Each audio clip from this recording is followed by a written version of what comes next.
Hello and welcome to Sports Update on 360 Sports. I'm Emmanuel Fashimi, and we've got a lot of stories making the heavyweights in the round of the world of sports.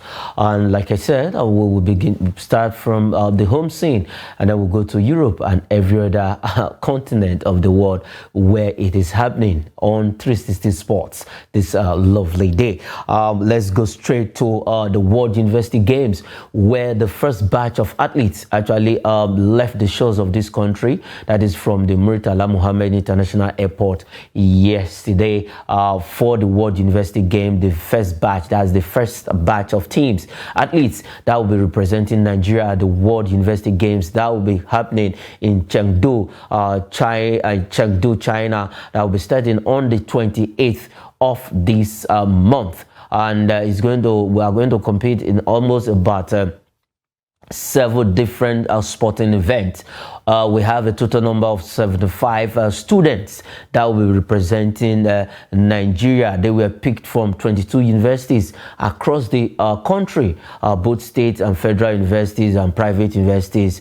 Athletes were picked during the trial that went down at the Samuel Ogbemudia Stadium in Benin City. And to tell you the truth, a lot of these athletes are young and vibrant and ready to go. According to one of the students, Blessing by name, a 400 level student, is an history and international relations student, where she has said when they were at the Murtala Muhammed International Airport on Tuesday, that she is going to rewrite the story, the narratives of Nigerians out there. You know, so many persons, whenever they hear Nigeria, they look at us with a second thought coming from them, and they want to actually, what a white man would say, they want to be careful with you, that when you tell them you are a Nigerian. But Blessing, during an interview she granted on Tuesday, that she was going to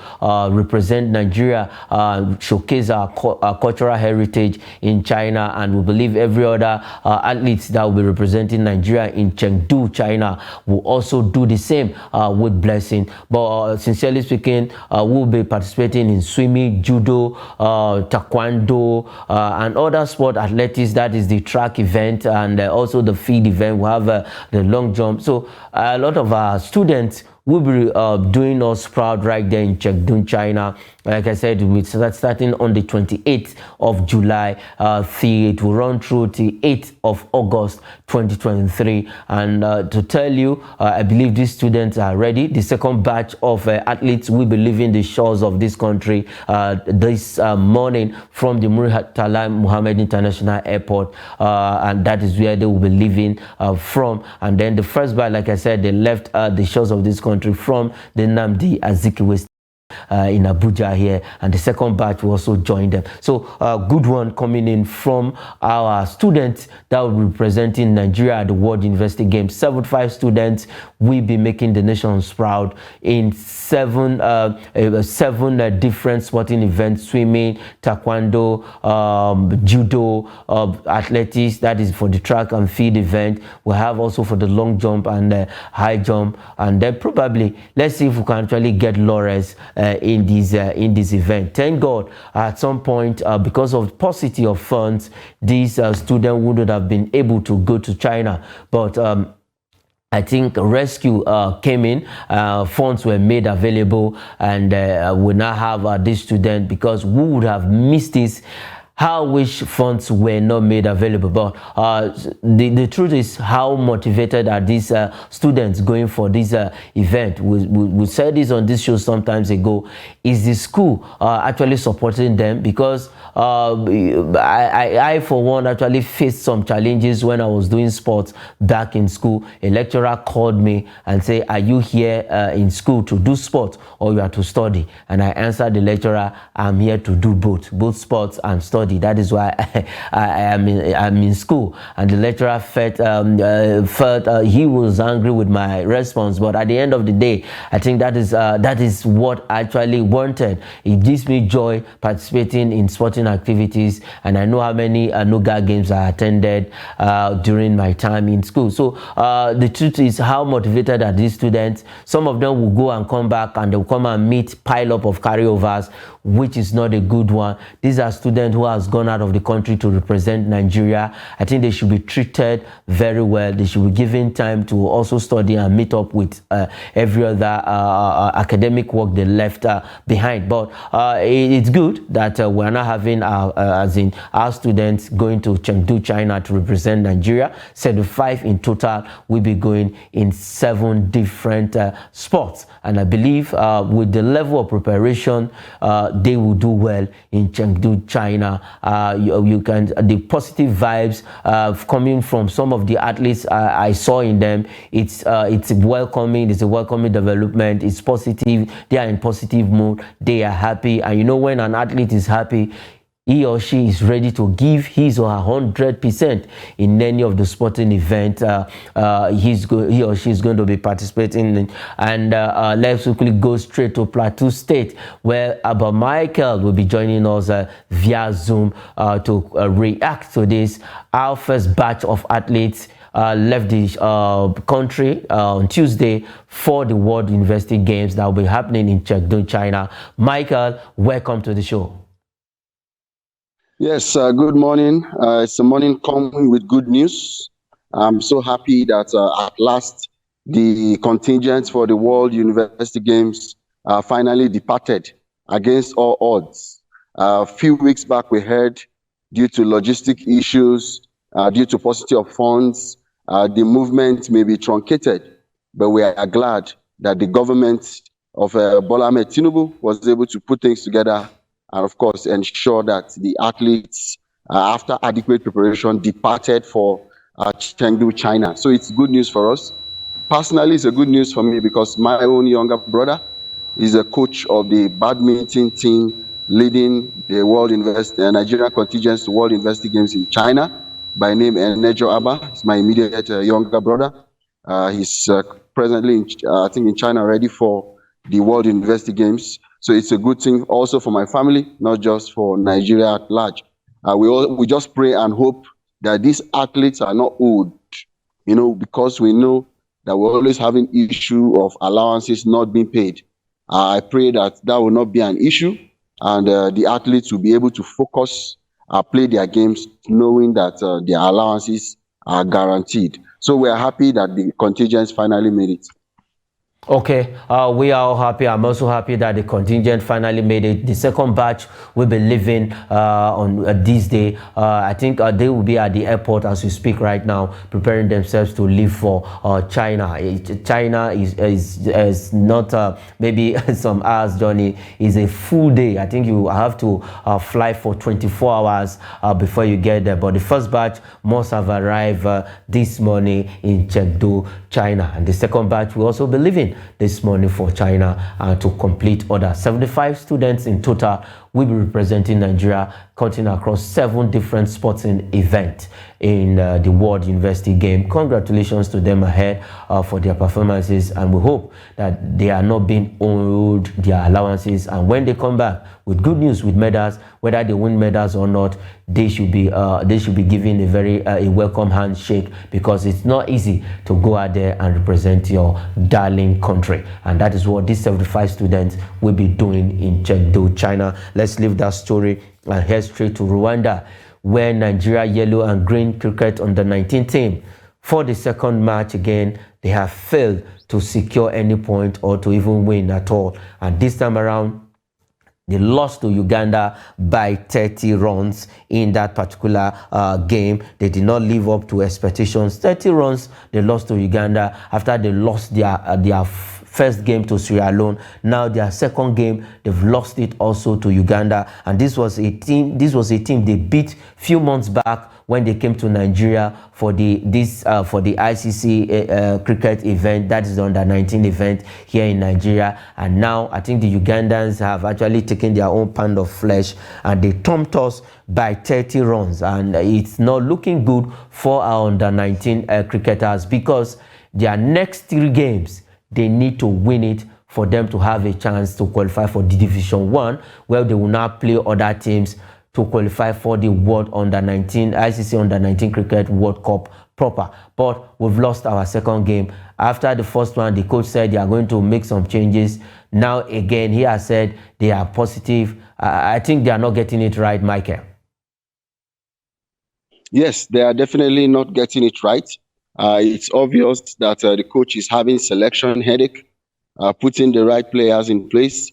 Of course, you have a staff, the team, and you have a bench. But then, as a coach, as a gaffer, it's your duty to ensure that there is good team chemistry. When you are unable to do that, even if you have the best of players, you will still fall. It's unfortunate back-to-back games Nigeria is losing. It's now becoming a daunting uphill and Himalayan task, for the team to accomplish. But of course, the never say never spirit will continue to believe that this team will be able to overturn their misfortunes. But then it still boils down to the problem of the Nigerian sports, inability to invest in youth games. That's the reason why our athletes look shabbily prepared for this tournament.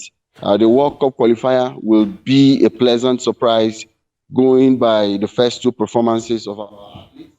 I just hope that they'll be able to stem the tide and, of course, change their fortunes going forward. Yes, they should be able to change their fortunes going forward. The remaining 3 games, they must win all 3 games for them to even have a chance at all to qualify for the Division 1 of the ICC Under-19 Cricket World Cup qualifier. It's a sad one after the loss to Sierra Leone, a lowly rated Sierra Leone. We are ranked 40 in the ICC World Ranking rankings, 40 in the world and 41st again. So looking at the 2 lowly, most especially Sierra Leone, now first game we lost to them, and then against Uganda, I expected them to have brought up their A game against Uganda, but at the same time it was a lackluster performance coming from under 19 boys. But quickly, Michael, what can the coach do to change our fortunes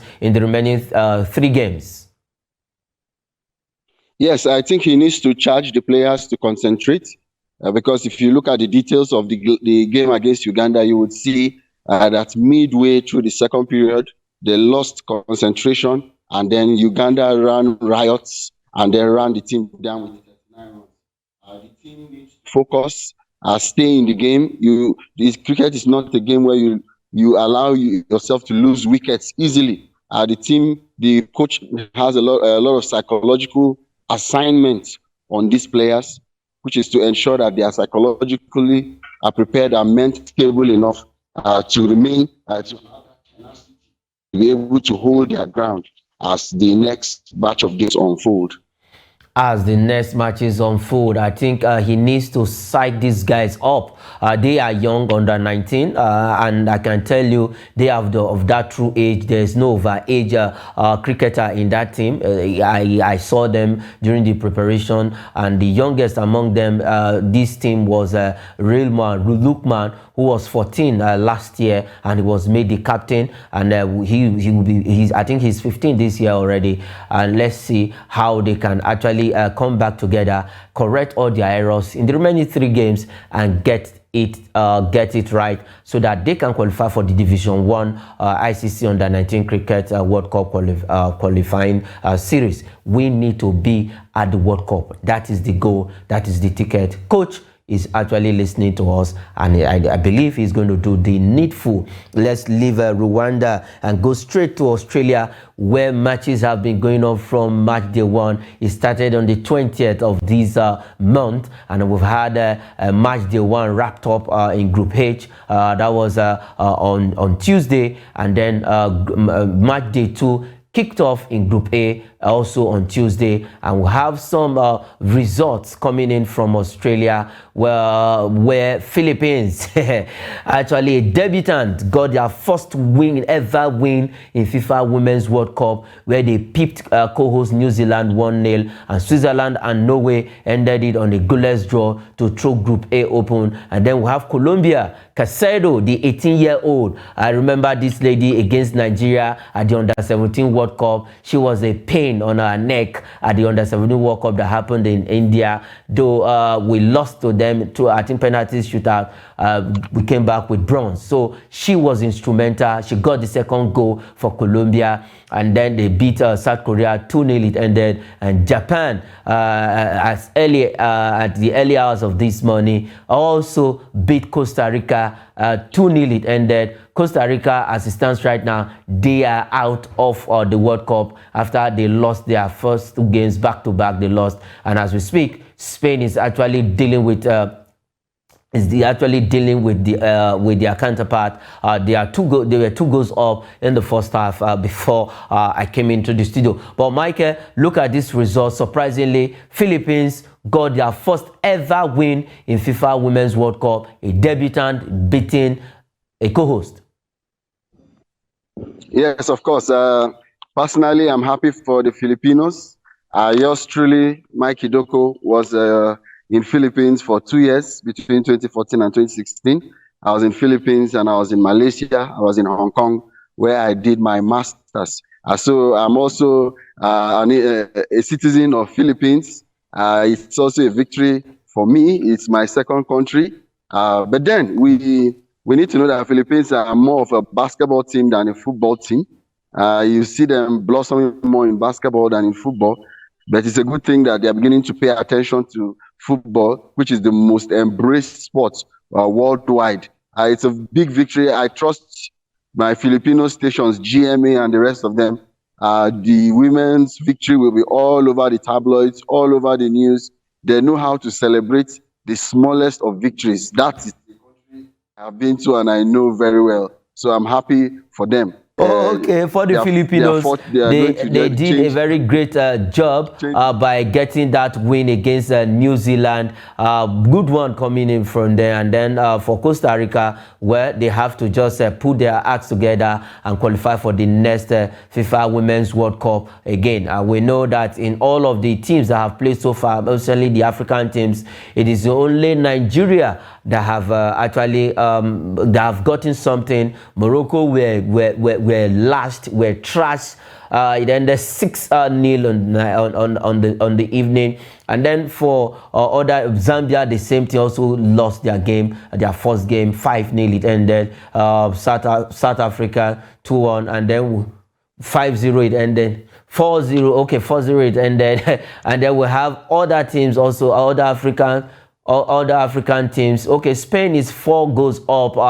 That comes against Zambia, and that is their second game. They have, in fact, they have conceded 9 goals in just 2 games. Now 4-0 up. Spain against Zambia. It is, and it's not looking good. Well, for Zambia, they are also debutant, but they could have copied what Philippines did on Tuesday for them to do the same thing against Spain. But I think it's a learning process for Zambia's and other teams that are coming into the World Cup for the first time. But for Nigeria, I believe we are on course to do well. We'll get to that story. We'll be playing against the Australia and other co-hosts tomorrow. But let's leave that story. Let's leave the FIFA Women's World Cup now and come back home, where Elegbeleye, the chairman, who is board for the MPFL, but from next season is going to be MPL, where he has tasked referees ahead of the new season for them to do well. And what is that?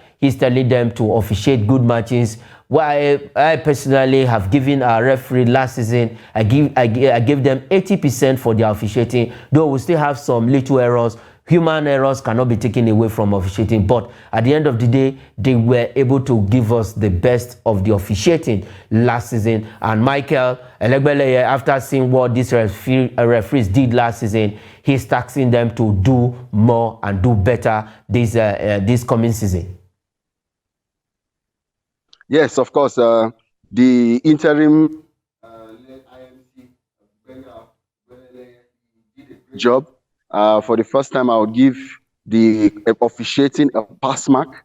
They did well. There was less of suspect officiating. We saw teams able to secure away victories, which is very unusual in the Nigerian Premier Professional Football League, now NPL. So he had a great start. It's important for him to charge those referees to maintain status quo, ensure that they raise the standard. Because if you look at the world scene, you don't see too many African referees getting called to officiate a European or the FIFA World Cup.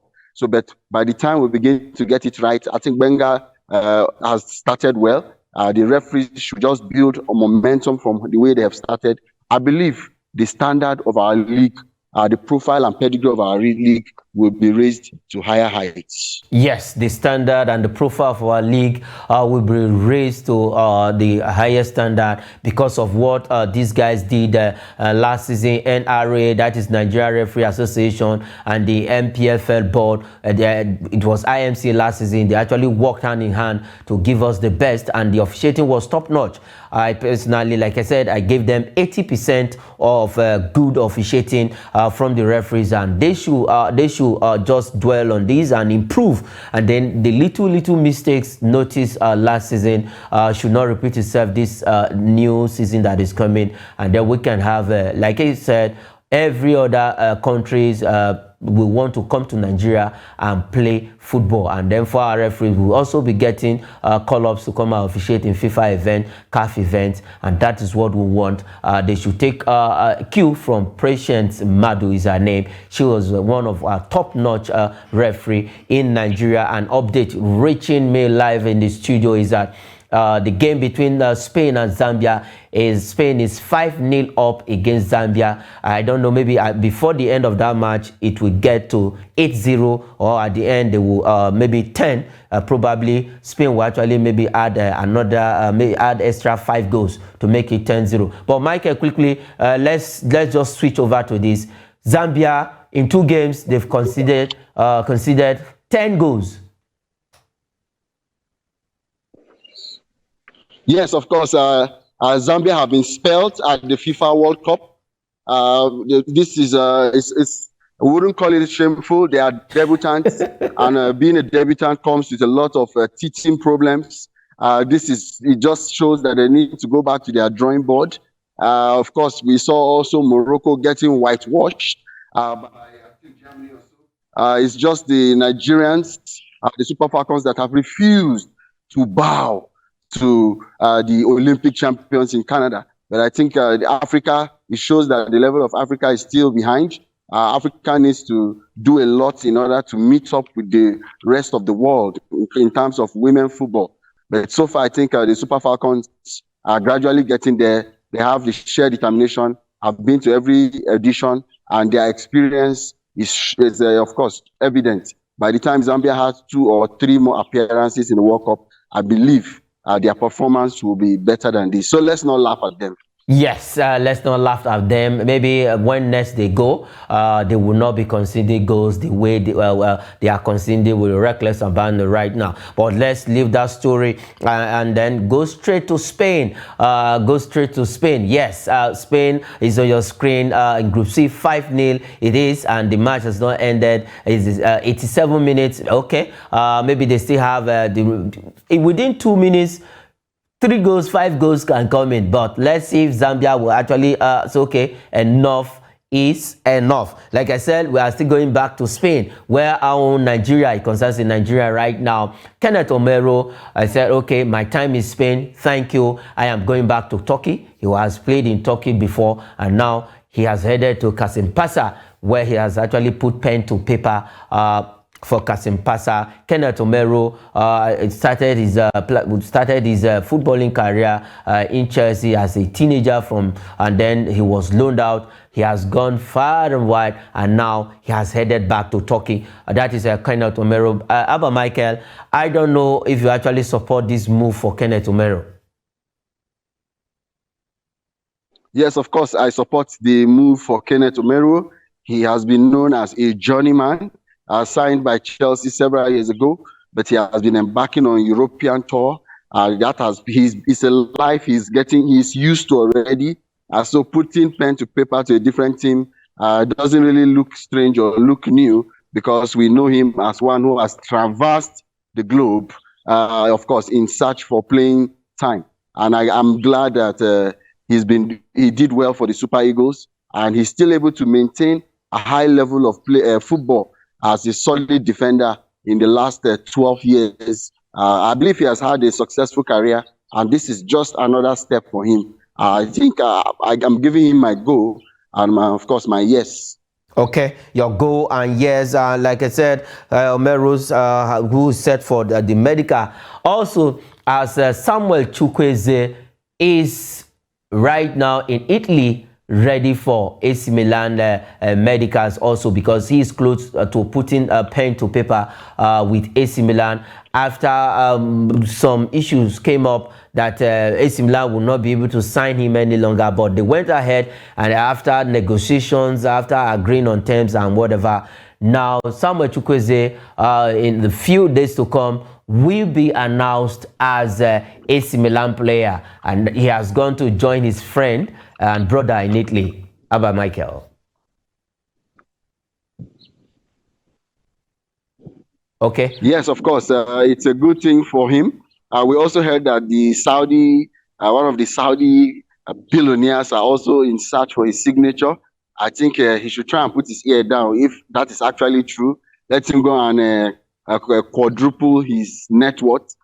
But nevertheless, we want to see our Super Eagles players playing in the top tier European teams like the Rossoneri. I mean, when you go back history lane, you will know that AC Milan is a team one to reckon with. When you talk about the top 5 greatest teams in Champions League history or Serie A, AC Milan is one team. And we want to see the pedigree of our Super Eagles players as high as possible. Of course, we have an Osimhen in Serie A. We also want to see our own Chukwueze also in Serie A. We want to see 2 top Nigerians, so that when they are playing against each other, we'll say 2 top guns, 2 top Nigerians playing against each other at the Serie A.